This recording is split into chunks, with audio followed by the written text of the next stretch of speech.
Welcome to the Love is Our Nature podcast. I am so excited to be here with a very special guest. I laugh because I always say I'm here with a very special guest, but this guest is definitely special. She's got a very special place in my heart. She's my girlfriend, Ellanah Fawcett. Thank you for being here, Ellanah. Thank you for inviting me. How do you feel? A little bit nervous. I've never done anything like this before. Oh, it's your first interview. Yes. How exciting. Yeah. Okay. Well, you're going to be fine. This is the first of a 3-part series that we will do. And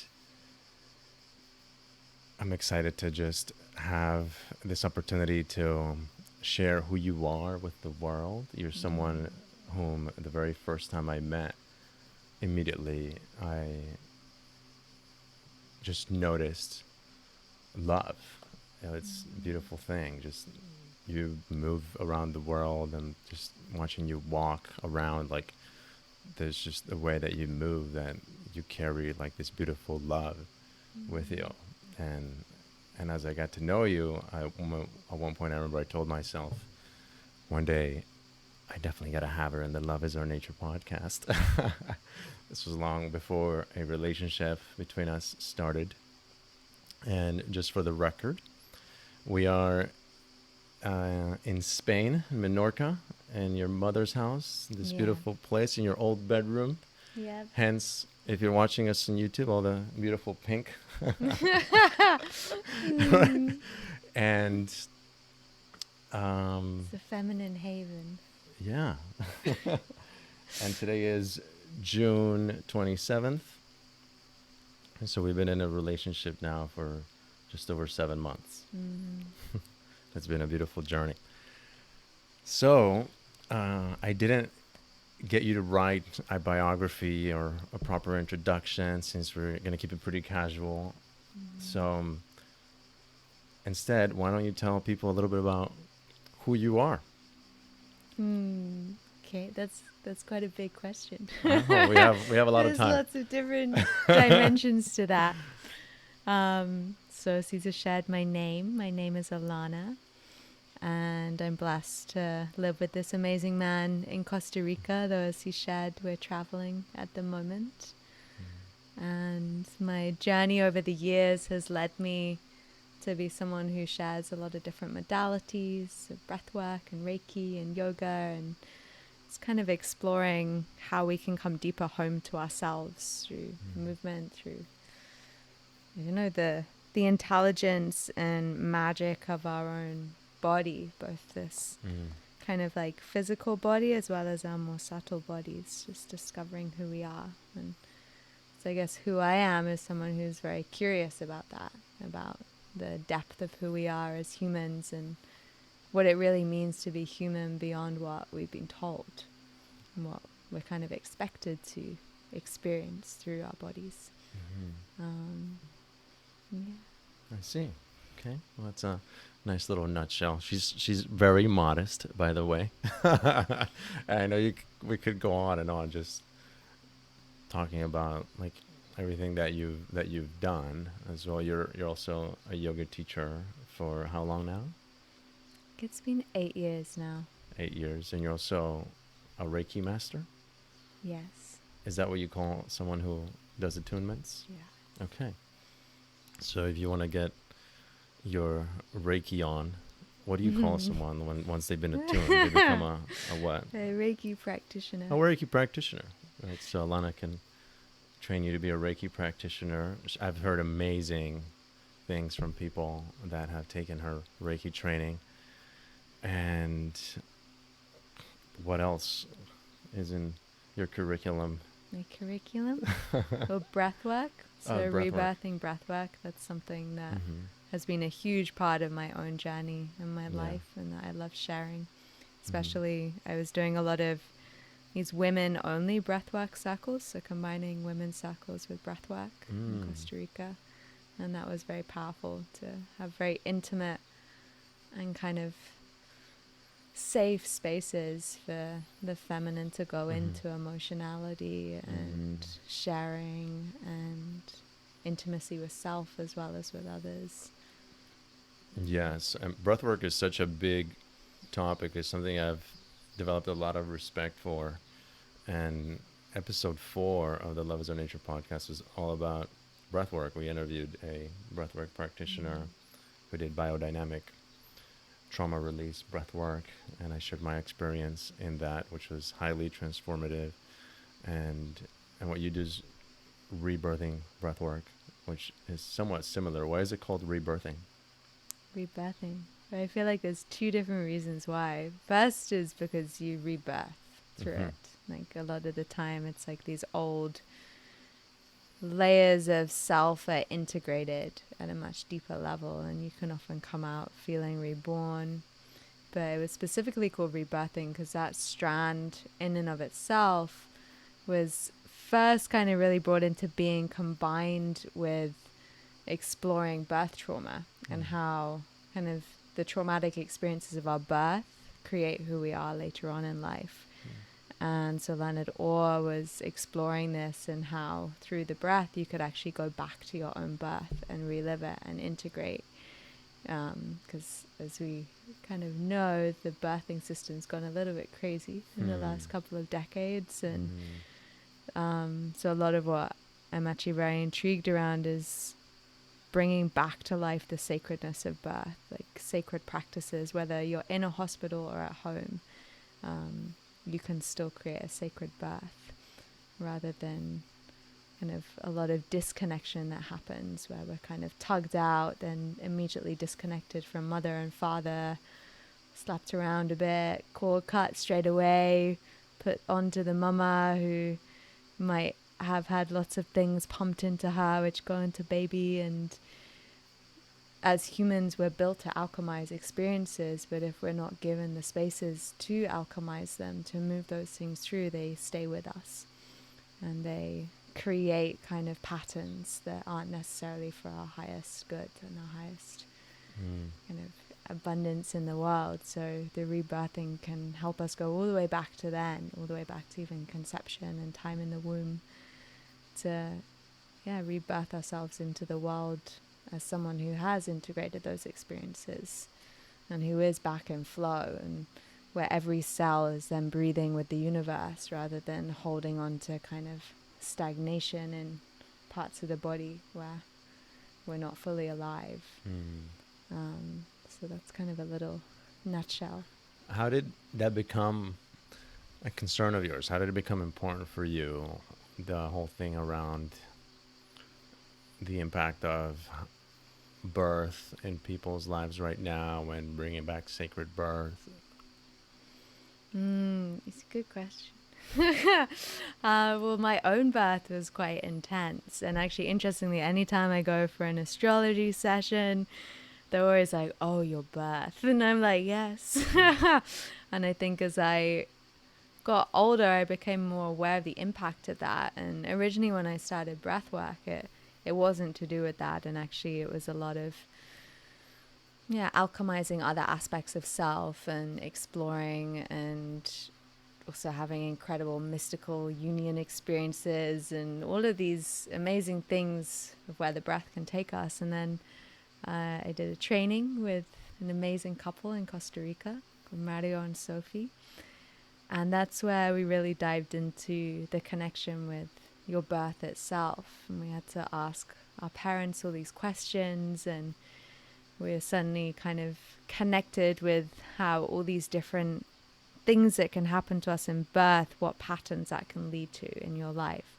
And so I started to see a lot of patterns in my own life, and some of my deepest kind of ways of being that I hadn't necessarily illuminated myself. And I've been practicing yoga and meditating for years, which in some ways it actually supported continuing to live within these patterns I wasn't aware of. And then the breath suddenly shook everything up, made me aware of some of my own birthing patterns that I was living. So that's when you saw the impact of that your birth can have in your in your own life. Yeah. Yeah, it's really interesting because my whole life I never really heard anybody talk about that. Like, I thought when a woman gives birth, like, well, all we need to make sure happens is that the baby comes out healthy, right? And whether you have to cut her open, give her something for the pain, like an epidural, or like, and the baby, like, just make sure he or she is healthy. Smack him around a bit, clean him up, wash him, spray him down, and, and yeah, you've really illuminated for me, like, the depth of the subconscious around that, right? Like those imprints that can happen in the very first moments of life when we take those first few breaths. And it's amazing because if we're aware of that as parents too, it's like I remember the first time I really actually first became more and more aware of that was a friend of mine was pregnant years ago, and she was also a sound healer. And she decided after her baby she was going to start doing sound healing specifically for babies after birth to help them integrate the trauma of birth. I'd never really thought about that before. I was like, wow, it's so interesting. And there's so many things now you can do, like craniosacral, baby massage, energy healing, like all these beautiful things to just help these little beings fully come into their bodies on the earth plane after they've been squished through this magical tunnel that kind of is probably a little bit of a journey after being floating in bliss for 9 months. Yeah. Hopefully. To then come into extreme sensation. Right. It is interesting. So all of these things are powerful. And there's a lot of literature out there now that's been written, right, around this subject and the importance of it, like the birthing experience. I think so. I'm not very well read on it. Okay. But I know there's a lot of amazing books that you can probably find. Cool. Do you mind sharing some of those patterns that you said you started to notice in yourself, that through yoga and other things you were doing, you weren't quite seeing them or having access to transforming them, but breathwork gave you the access to it? What were some of those patterns? I think one of the biggest ones for me personally was really embracing like my primal energy.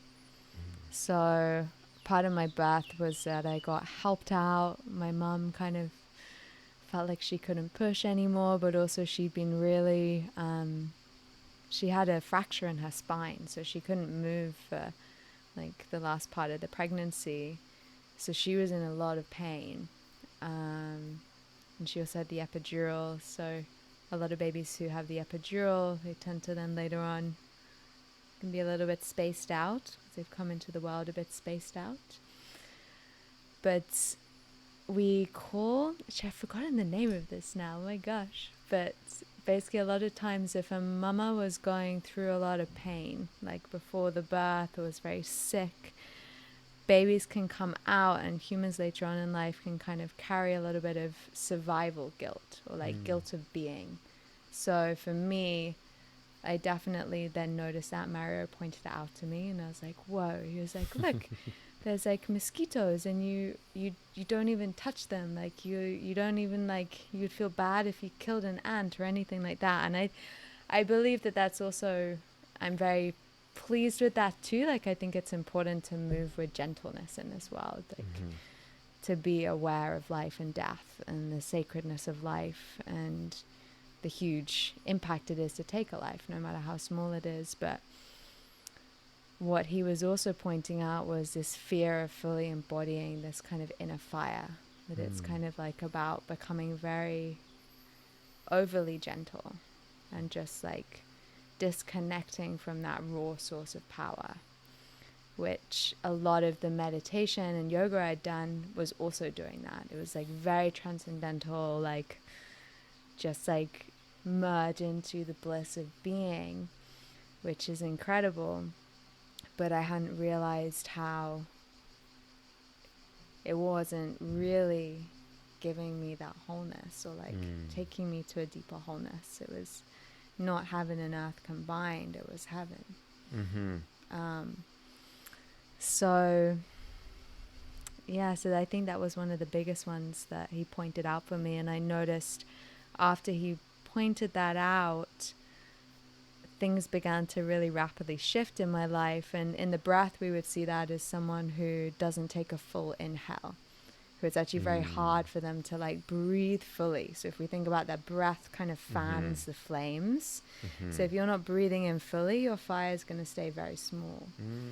So I started breathing more fully, and then life actually, I mean, it got faster, which was interesting. And that's also a way that we can control things too. So it's like a very subtle form of control, is like keeping the fire small. Like just like keep the fire small, then everything is easy and nice and happy, and it doesn't burn anything. It's just like, but and then you don't really perhaps live up to the potential that's in you. Is that somewhere along those lines? Yeah. Would you say most people don't breathe fully? Oh yeah, definitely. I mean, it's interesting because you can have two aspects of not breathing fully or not breathing in harmony. Okay. So you can have people who don't really breathe a full breath, and you can also have people who really force it, and they take huge amount because they feel like they have to be strong and like hold everything together and like be these powerful forces in the world, and really just like push themselves and rah. But it's also trying to control. It's not relaxing into the current. It's like in some ways like purposely trying to swim against the current just to feel that power. So it's very fascinating how like there's just this wisdom, like we can just listen to our breath in a day and notice what patterns we're living, who we are. And I feel like it's kind of, what's that saying? I've forgotten the saying, but it's like you can look into everything and discover the universe. So kind of choose one thing and you'll discover your own inner universe. Whether that's like the breath or some other aspect of self. But so just by looking at your breathing pattern, you can probably discover all kinds of ontological things about you. Ontological meaning some of your ways of being, or maybe some inauthenticities or shadows or things like that. Yeah. Cool. And just really how you are, which I guess is the same thing, like how you're dancing with life. Like, how am I in dance with life today? Like, if the breath is life, how am I relating with life? Nice. Great. Well, let's take a step back from breath work and go a bit more personal towards you for a moment. You haven't lived like a very conventional life from what I've gathered. I mean, I grew up in Western culture. You go to school, you go to college, you get a degree, and you get a job. Can you tell us a little bit about your story around that? Like what was the journey towards the beginning in your schooling, upbringing, and how did it begin to shift? What were some factors there? For sure. So I know from the outside, my young life looked very conventional. Like you could see kind of like a suburban family in London, going to like a nice school. But then kind of underneath it, I had a mom who was reading my tea leaves every week in the morning, speaking to angels, like doing guided meditations together. And I remember as like a very young teenager reading a book on astral travel. I had my first out-of-body experience when I was pretty young. I think I must have been like 7 or 8 in the ocean. So I always grew up knowing that there was something else, that there was more. And I guess all children know that, but somehow it didn't leave me. Like it stayed there. And like, I remember one of my teenage experiences was also like seeing a light body. Like I remember one night I just knew that there was so much more, and I put my hand out and I invited the universe to show me, just to reveal itself. And I saw this hand made of white light come and take my hand. You saw a light body. Yeah, and I don't know whose it was. So it was kind of like a body, like a human body? It was an arm made of light. Oh, okay. Made of white light. It was just hanging out there? They just appeared and took my hand. In the middle of the night, or like in the at middle lunch? of the night. In the middle of the night? Yeah. You were by yourself? I was by myself. How come these things don't happen to most people? I don't know. I think that we all have the potential within us. It's just whether we are open to believe and have faith and trust in an unknown. Yeah. Or whether our mind has worked life out and is saying to the universe, prove it to me. And I think the universe, if you come with that attitude of kind of like, well, I'm pretty sure I'm right, but prove it to me, it doesn't reveal those things. It's kind of, but I definitely think growing up with my mom was was like a big part of it. And even my dad, who's like very, like, call my mom a witch and things like that, but he's really sensitive. Like he's very sensitive and always had this deep sense of peace around him. Like I remember that as a child, just always feeling this like meditative peace almost, even though he didn't meditate. He does yoga now, but he didn't do it back then. He loves his yoga now. He's really cute. But yes, I always had this awareness of something more, and that there's, I don't know. How old were you when you saw this light arm? I can't remember the exact day. It was a young teenager though. Okay, young teens. I remember which bedroom I was in and which house. Okay. But I'm not sure of the exact age.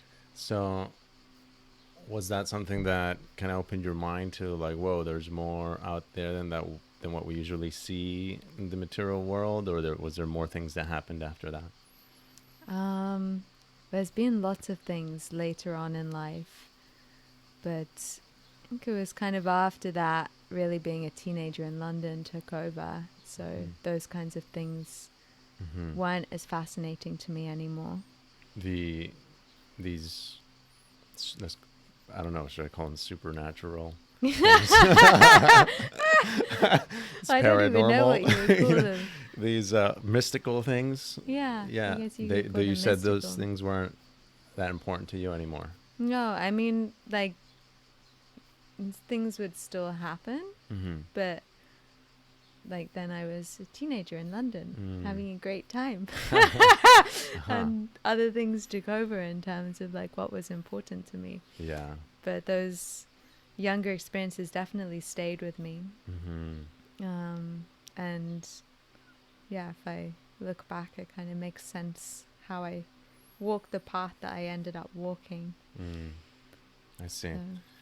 You told me that one of the things that had a big impact on you, I don't know if I remember properly, you even might have gone as far as saying that it was like your greatest medicine was 5 rhythms. Oh yeah. Can you say when it was that you experienced it, and what is 5 rhythms and what it provided you? For sure. So again, a little bit of context, I guess. I first went kind of solo traveling at 18 with one of my best friends at the time, Charlotte, to India, and then with my boyfriend at the time through Thailand and Indonesia and Cambodia. And I'd been struggling in London before that, and had started to get a little bit depressed, actually, just feeling stuck and not really. After having traveled, then you came back to London and you felt depressed. Before and after. Before it was because I didn't really know why. Then I went away and I was like, wow, it's because there's this whole other world where I know that there's more, and what we're being told in this London box isn't everything, that there's far more to life. When I got back, then I also got a bit depressed again. I was like, okay, like I'm back in the grey, everything's very neat, I'm on the train, no one's coming around with chai, and like everything's very orderly and just like structured, and where's the creativity? And I had to refine that, like to realize creativity. And part of that was then I got back and I started looking for like things, places essentially where I could meet new people who shared a kind of, I don't know, like vision of something more in life. And so I started going to different dances, and it was about, I guess actually it was a little bit longer than it. It was about 2 years later I stopped drinking completely. So I was no longer interested in going to clubs, and conscious dancing really was like this huge piece for me. And I started discovering more and more conscious dances, which were just... How old were you? How old was I? I'm really bad at timelines. 2 years After I came back, so I must have been 21, 20. Maybe it was my 21st birthday was the last time I drank. And yeah, and then I discovered Five Rhythms as one of those dances that people were going to discover more about life and themselves, rather than to get high, and which is also beautiful. I mean, we can access greater dimensions of ourselves in so many ways, but I really wanted this kind of experience, and I completely fell in love with Five Rhythms. And for me, it was, I'm quite an unstructured person, so I love the structure that every week it's the same 5 rhythms, and you look in the mirror and you discover yourself in each rhythm. And so it's like a dance journey through 5 different rhythms. Yes. And do you remember what those 5 rhythms are? Yes. It's flow, and then staccato, chaos, lyrical, and stillness. And basically says that those are the foundational rhythms of life, that everything moves through them. But it was really... So what did that provide you, going to those dances and taking those journeys? Many things. And these were sober journeys? Yeah, completely sober. And yeah, well, gosh, it really shared with me a lot, because a lot of it is about, so your relationship with yourself. So you discover yourself through the rhythms, which rhythms come easy to you, which don't, how that shifts week to week, where you have resistance, where you have excitement, and then relation to other, because some of the times you're guided to dance with other people. So you begin to discover your patterns in relation to others too. Like, how do I meet another? Or do I have resistance to meeting another? Or I don't feel like actually opening to someone today. Do I honor that boundary or do I not? And all of these different things that begin to come into play. And yeah, so for me, I guess you could say in some ways I had struggled to connect with being human. I think that was a lot of my younger years, was like coming into the body. Yeah, it really kind of gave me this foundation of exciting and inspiring exploration into what it means to be human, what it means to live through a body, and how amazing that is, and how unique my own body is, and how exciting it is to dance with other bodies and other hearts and other minds. And that space is alive, like the space that holds us is alive. So as you're dancing, you're always dancing with something, someone. It's that our whole life is a dance. Like every movement, I'm moving with space. Like, it's beautiful. Yeah. I see. And speaking of medicine, I've been big on plant medicine, and certain points in my life is that you've been in ayahuasca ceremonies before? I've sat once. Sat once. When was that? Must have been 5 years ago, 5 or 6. 5. Okay. Yes. What was your experience? It was beautiful. Actually, it was a really beautiful ceremony. It was all women. With this woman I'd had a deep connection with the year before over a scorpion sting. And yeah, and there was a pregnant mama as part of our group. She must have been about 7 months. There was a 7-month pregnant woman that did ayahuasca? Yeah. Brave woman. Yeah. But she'd done it many times. Wow. So it was nice. So we did a beautiful ceremony for her where we each wrapped some string around a sage with prayers for her and then gave it to her. But it was a very magical experience. I mean, I took my first cup and then I was gone. I felt a whoosh in my body and I left and was in another dimension, being given information about my life and the world. But for me, at the time, I was very deeply into meditation. So I meditated every day for long periods of time, went on silent retreats.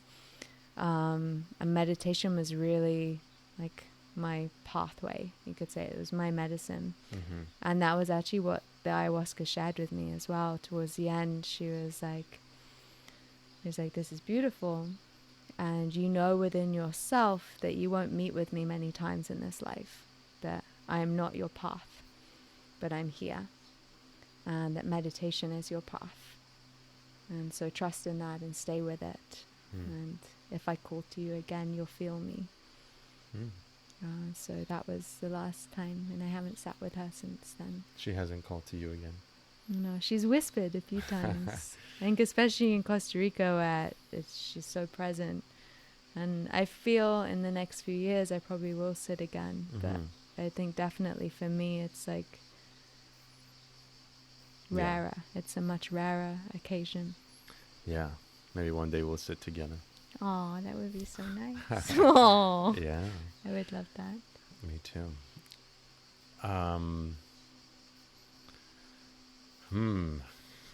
So many different things or routes that we can go here. You spoke about travel a bit. I think we kind of just went right over that. You started traveling the world when you were 18 years old. You kind of took off and started gypsying, more or less, no? Kind of. Yeah, you could say it. But it's quite normal in the UK. Okay. Oh, people have a gap year, apparently. We don't know about that in the West. Yeah. So yeah, I have my gap year, which changed everything and probably ruined me from my university career. I did get a degree. Your gap year was right after high school? Yeah. Okay, that's when you took your gap year before going to college. Yeah. And what do you mean it ruined everything? Well, because then I got back and I was like, what am I doing? And I was studying anthropology at like a top university in London at LSE. So it was super high pressure and everyone there were amazing people, but really like dedicated to kind of this path and getting the top jobs and things. Apart from maybe in my department, there were more kind of slightly off beat, funky individuals who I loved so much. But yeah, I realized by the end of my degree, so I also left, I dropped out and went to drama school for a year and then got injured and couldn't work, couldn't do anything. So I was like, okay, I'll go back and finish my degree. But pretty much throughout university, I was traveling in all my holidays. So I was very blessed to get grants from the government, which were meant to go towards living. And a lot of the time they went towards exploring, along with my student loan. So I would just save and save and save and save and save, and then I would go away and in the holidays when I could. And in my penultimate year of university was when I took my yoga teacher training, and then I got offered work straight away. So I went back out at Christmas that year to manage the studio while everyone else was away and run it basically and teach all the classes. And then after that I got offered like my dream job, which was to be facilitating on retreats with this amazing woman called Francie Fishman. Where? In Thailand on Koh Phangan, a small little island that was very magical. And I remember sitting on a Thai beach when I was like 19 years old on my first travel, being like, wow, one day I would love to live here. And then fast forward a few years, that's exactly what happened. And I remember the first time my feet touched the sand. So I was on this boat. You had to get a boat to the island, then a little boat on the island to get to the bay, which is like this most magical bay. And it's actually where the man who wrote The Beach He spent 3 months there, and after that he wrote the book, and it definitely That's the has movie that with feel. Leonardo DiCaprio. Yeah. Mm-hmm. So it And has after that what? feel. He wrote the book after being there. But Nice. yeah, the first time my feet touched the sand, I was like, wow, I'm home. And then this amazing man, he turned into my friend, Leita Kodabria, came up to me. I didn't know him at the time. He gave me the biggest hug, and he was like, welcome home. Some stranger. Yes. And But that he's not wasn't a weird for you. stranger. No, not at all. I would walk barefoot sometimes around London, and I was already, You're already full hippie. yeah. Okay, so that was everyday normal business as Yeah. usual. And it was like, wow, I'm home. Yeah, and I felt I was home. How long did you go on to live there? I think it was something like 4.5 years. And I worked seasonally, so I would work for a couple of months, and then I would have a few months off where I would travel. So I went back to India, went to Cambodia. I spent a lot of time in Indonesia. Always going back to that magical place. That being Thailand? Thailand. Okay. Or the little island. Because I also traveled up north. I went to Guatemala as well. So kind of travel. I would always travel with the intention of learning more. Of kind of exploring more of this world, of who we are. And that was my intention originally of doing an anthropology degree, was who are we as humans? What makes us who we are? Did you ever find the answer to that question? No. You Well, I haven't? think we experience it in many ways. That's a very big question. That's like the meaning of life, no? Perhaps. But I think it's just experiencing many different facets of being human, and then discovering how we can best kind of serve on this earth. Then once we've explored more of who we are, and how can we embody more of who we are, that's also in service to something greater. I see.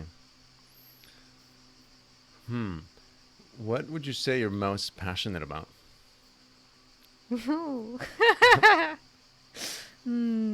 Wow. Many things. I normally No, one only. I know, I struggle to get specific. She always does that. She wants to include like 4 or 5 things. Specificity is hard for me. Well, I'm just kidding. It could be several, but maybe they are intertwined. What am I most passionate about? I feel like in the world, it's coming home to really heart-centered living. Sorry. You I was about going to say, that you also did say it towards the beginning, that one of the things that you got passionate about in work was supporting people and coming home to themselves. Is that kind of what you mean by coming home to heart-centered living? Yeah, because I believe, if we center ourselves, if we soften into our heart space, and kind of, I don't know, like unlock this key to our soul. I don't know, it's all hard to put into words a lot of the time, but it is. It's an interesting phenomenon, that whole thing about connecting with the heart and it being the portal to connecting with our soul. And a year and a half ago, had you asked me anything about that, I would have just looked at you like a deer in the headlights. But yeah, I think, you'd have to listen to season 1 of the Love is Our Nature podcast to kind of hear all about that journey for me. you have a beautiful heart. Oh, thank you. You too. Thank you. But anyway, I didn't mean to interrupt. So say more about this great passion of yours, about connecting to the heart and finding home there.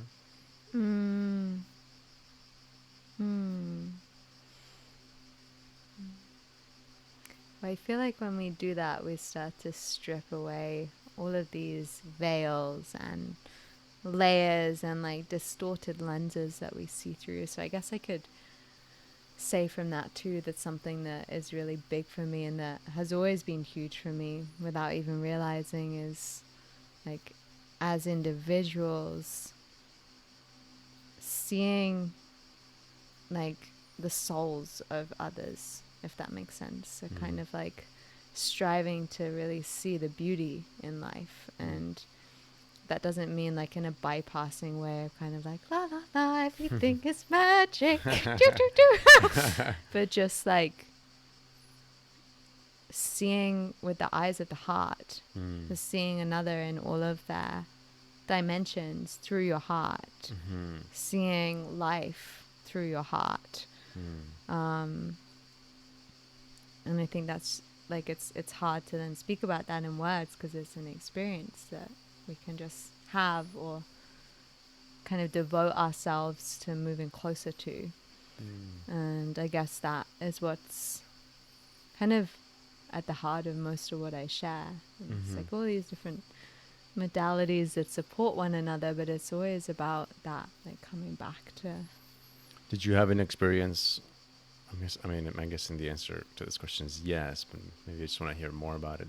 Did you have an experience of coming home to yourself, connecting with your heart and finding home there, and like a apparent before and after?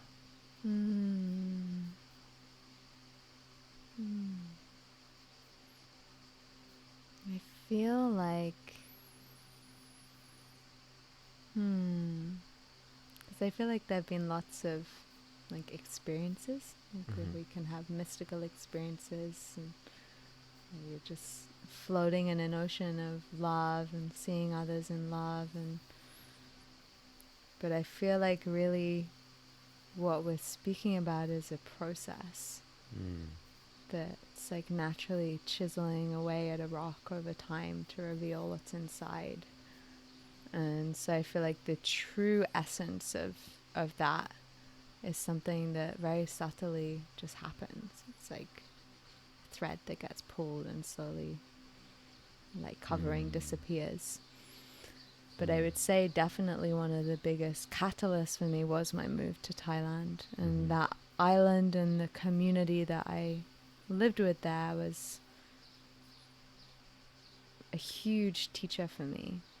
And a huge womb as well for me. I felt like I gestated there, and I gestated home to my heart. And I remember May, who was like my Thai mama. She's like a Thai mama to pretty much everyone there. She was this amazing massage therapist who was so much more. And she told me towards the end of my time there, she was like, well, honey, she calls everyone honey. This is where you come to learn to love. And then you take that love back into the world. And I really feel like that place was that for me. And there were, so many different experiences, but really it was the whole journey. It was every person that I met. It was the nature there that just reminded me of the simplicity of being and the beauty of being. I actually did have a very profound experience once that was very simple. Like I was just walking over the headland. There are 3 beaches, and I was walking from the furthest one to the middle one. So you go up over this hill and down, and I was all by myself. And I got to the top, and I was about to come back down into what was like the butterfly tunnel. And there was like this pervading silence in the air, even though there was like the sounds of nature, but this like the field of silence was strong. And suddenly this leaf just dropped from the tree, and it spiraled, and it just like spiraled all the way down to the earth, and I heard its moment of impact on the earth, and tears just welled up in my eyes. And it was like this incredibly profound experience of, I don't know, just witnessing the beauty of life in that single leaf. That it was like this single leaf just falling from the tree, which happens all the time, all around us, was suddenly the most beautiful thing that I'd experienced. And it was like, well, this is happening all the time. And that was a very heart-opening moment. And I think, I don't know, but I think that a lot of seeing life through the eyes of the heart is about remembering that. Remembering what? that life is beautiful, that it's like, it's a miracle and it's magical, and that there's breathtaking beauty all the time if we just stop, pause, breathe, and feel. Do you think nature has something to do with that process? Definitely. How so? Well, nature is just wild and magic, and she just is. Like, she's in harmony with herself. We've lost harmony with ourselves as nature. And that means in some way we've lost harmony with our heart, because our heart is this large part of ourself. And like, even if you look at the color, like I'm looking at the window now at the beautiful trees outside, and they're all green, and like green is the color of the heart chakra. And I mean, I don't really know. I just know what I've experienced, which is that nature has been one of the biggest guides for me home to my heart.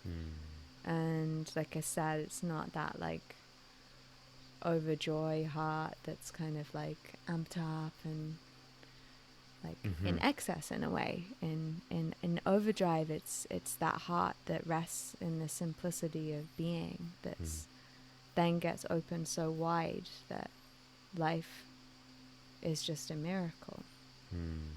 And then we move from there. Beautiful. Yeah, I think it's very intriguing how I've spoken to different people about pivotal moments in their lives and in their personal growth journey, or you might call it their spiritual journey, and even myself included in it. And every one of us seems to have this profound moment of just like noticing something in nature, something that's quite commonplace, like you said, that happens every day, but all of a sudden just being there in that moment, feeling blown away, overtaken by the beauty that we're witnessing, and something just really connecting in the heart that we're moved to tears. I remember that happened to me in Potrero, and the very first week I went and watched the sunset, and I got in the ocean, which was beautiful, that you've now seen because I took you there for Valentine's Day. And it's a very calm ocean, as you remember, and it was like the first sunset I saw there. Might have been the day I arrived, and there was barely anybody at the beach, and I was just there in the calm ocean watching the sunset, and it was so beautiful, and like felt like I was dancing with the water as the waves gently came in and out, and I just started crying. Not like ugly crying, but like my eyes got teary, and I remember also thinking like, what's happening to me? Why am I crying?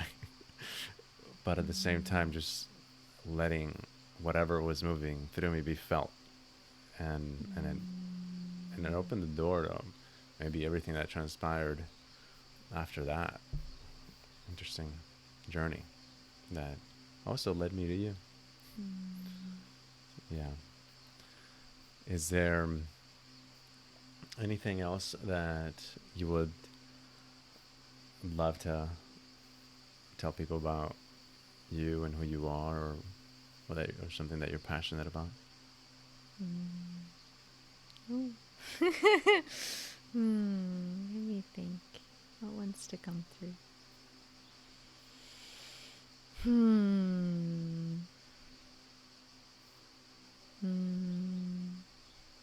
I guess we haven't spoken about music at all.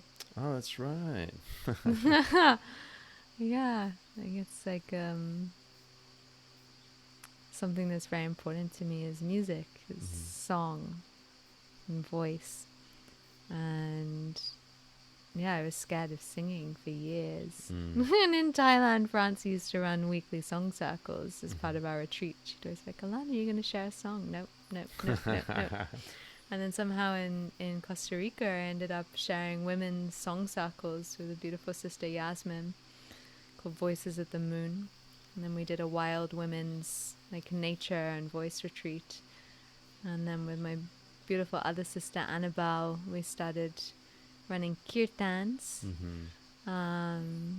which were Those were fun. which were really, really special at our nature home. And we kind of came to that idea because both of us are very into mantra. So mantra practice has been huge for me for years, and I would always sing to myself on the guitar, and then I got a shruti, and even just doing japa. And What's japa? it's like where you have your mala and you do same mantra on each little rudraksha bead. But yeah, and there's something for me in the power of singing together. So like, I'm definitely not a performer, and I actually hate performing. Even though I did performing arts for years, I hate singing for people, but I love singing with people, and I love just the power that gets unleashed, and like how that can be a powerful channel home to our hearts as well. And that's kind of at the heart of bhakti, is like coming back to devotion, coming back to being in loving connection with life, like giving all that you are to all that is in each moment, and discovering that you're infinite. And so yeah, that's, I guess, something else I'm really passionate about. And that, And you are a beautiful singer. oh, thank you. Yeah, it's really nice. Aw. Before we wrap up, is there something you'd like to share about what you're creating next for you and your work? I know you've run beautiful women's retreats in the past. There's an upcoming retreat in Europe here, actually, in the UK. Which you're going to run an amazing circle as part Yeah, of I have too. the privilege of being in the facilitator team there. That's going to be really cool. Is there anything else or more details that you want to give about that, or anything else that you're creating next around offerings and things like that? Yeah, for sure. So yeah, so the retreat is in the UK at the beginning of August. Annabelle's family home in Hereford, and it'll be a long weekend of bhakti with kirtan, yoga practice, amazing conscious communication and connection circles. And yeah, it's also going to be quite kind of like back to simplicity. Like there's the option to camp if you want. We're also going to be running a kirtan in London on the bank holiday weekend on August 1st, I believe it is, the Monday evening in Hampstead Heath. So if you're in London, come and connect with us that day. And other than that, this year's been a bit of a transformation year. So a lot of my work kind of has gone into the chrysalis and is reforming. I have a few more Reiki trainings this year in Spain, where we are, the UK, and then perhaps one or two more in Costa Rica before the end of the year, as well as one more kind of online breathwork course that's reforming itself from the last one that I did. So yeah, Do you do one-on-one breath work with people? I do. Online? I do it online with people and in person. Oh, cool. So you can contact me if that's something you want to explore deeper. And how can people get in touch with you? Via Instagram is probably the best way. Okay. And what is it? Ellanah Marina Hope, with little full stops between each one. Meaning a dot. Yeah. Ellanah Marina Hope. You don't call them full stops? No, we don't call them full stops. Oh, wow. We'll have to do a whole episode about differences between UK culture and language and American culture and language. Aluminium. We spent probably 15 Basil. minutes last time arguing about proper table manners. She was trying to have me commit blasphemy and how I held my fork. Anyway, we found out it's just different etiquette. Both of us were correct for our cultures. But I'll tag your Instagram. I'll link your Instagram in the show notes so that people can follow you and check out your offerings, or maybe book a breathwork session. You're an incredible breathwork facilitator. I still remember the one that we did at Zunia. And my friend Daniel was just blown away by it as well. He's like, it's been months and he's like still always thinking back to it and reflecting on how beautiful it was. So is there anything else you'd like to say before we wrap up? I think just thank you for having me. And thank you for listening as well to this conversation and journey. And You're welcome. And like I said, this is part one, episode one of a 3-part series. This was an opportunity to really get to know Ellanah and her beautiful heart, how amazing she is. Maybe you see a bit of what I see in her now.